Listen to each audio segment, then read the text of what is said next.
প্রথমে আল্লাহ পাকের দরবারে শুকর আদায় করছি।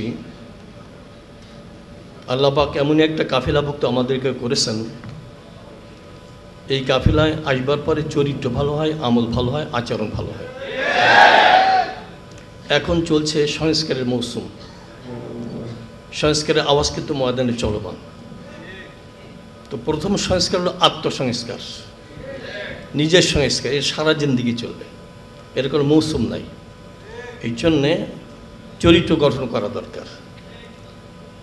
ইসলামের বিপরীত কোনো আদর্শ আমার মধ্যে আছে কিনা, আচরণ আছে কিনা দেখে খুঁজে বের করতে হবে, ওরা দূর করতে হবে। অর্থাৎ এমনই একটা চরিত্র গঠন করতে হবে, আমার আচরণ দেখেই যেন মানুষ বুঝতে পারে ইসলামী যুব আন্দোলন একটা চরিত্র গঠনের একটা আন্দোলন। এই জন্য আত্মসংস্কার আগে, কথার সংস্কার, কাজের সংস্কার, লেখার সংস্কার ইত্যাদি। বলা হয় থেকে আল কিতাব ও কাল খিতাব, লেখার বলার সমান। লেখনীর মধ্যেও সংস্কার দরকার।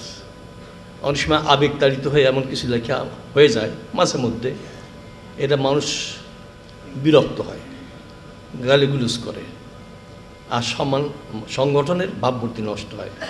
আমরা লেখার সংস্কার করব, কথার সংস্কার করব, মানে আমার আচরণে যদি বিরক্ত না হয়, মুখ না ফেরায়, তাহলে দেখবেন একটা নীরব বিপ্লব কায়েমের একটা ক্ষেত্র তৈরি হবে। কেমন? আমার দাওয়াত দেওয়া লাগবে না, আমার আচরণ দেখেই কিন্তু মানুষ বুঝবে যে এখানে ঢোকা দরকার। এখানে ঢুকলেই চরিত্র ভালো হয়, আমল ভালো হয়, সুন্দর হয়। তা আমরা প্রত্যেকটা সেক্টরের সংস্কার চাই, ব্যক্তি সংস্কার, সমাজ সংস্কার, তারপরে রাষ্ট্র সংস্কার। তো রাষ্ট্র সংস্কারের কাজ চলছে। এই বিষয়ে অন্তর্বর্তীকালীন সরকারকে বলতে চাই, সংস্কার উদ্যোগ নিয়েছেন, এই সংস্কার পরিবর্তে যেন কুসংস্কার আমাদের উপরে চেপে না বসে। এই জন্য সহজ পরামর্শ হলো, যত সংস্কার কমিশন গঠন হচ্ছে, আমরা একটা বিষয় কিন্তু অনুপস্থিত দেখতেছি। ওখানে যদি রাখা হতো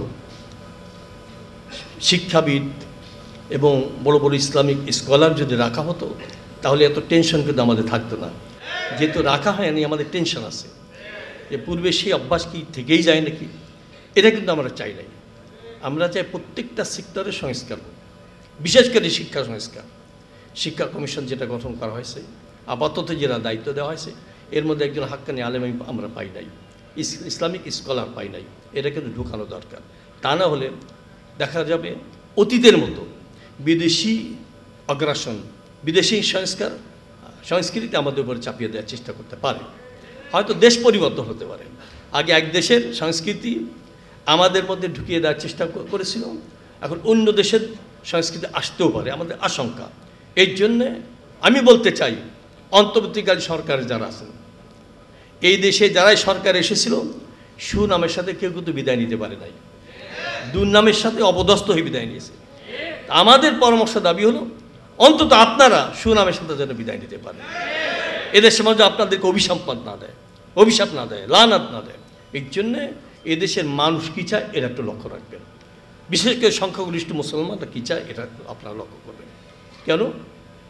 অতীতে দেখা গেছে দেশের মানুষকে খুশি না করে বিদেশিদেরকে খুশি করার একটা পায় তারা করেছিল। আর আপনাদেরকে বলতে চাই, দেশের মানুষকে খুশি করার চেষ্টা করবেন, বিদেশিরা অখুশি হয়ে যাক, আমাদের কিছু যায় আসে না। এদেশে সম্পদের অভাব নেই, মেধার অভাব নেই, জনসংখ্যার কোনো অভাব নাই। এইটা দেশটাকে সুন্দরভাবে গড়ার জন্য চেষ্টা করা দরকার। তো যাই হোক, আমি আপনাদেরকে ধন্যবাদ জানাই। সারা দেশে যুব আন্দোলনের যে কাজ চলছে, আমি বড় আশাবাদী এবং ধন্যবাদ দিতেই হয়। মানে আমাদের যত সহযোগী সংগঠন আছে তার মধ্যে যুব আন্দোলন উল্লেখ করতেই হয়।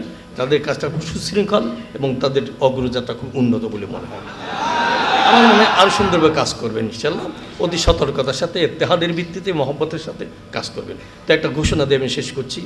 আগামী 17ই জানুয়ারি 2025 ইসলামী যুব আন্দোলনের জাতীয় কনভেনশন ইনশাল্লাহ তারিখ নির্ধারণ করা হয়েছে।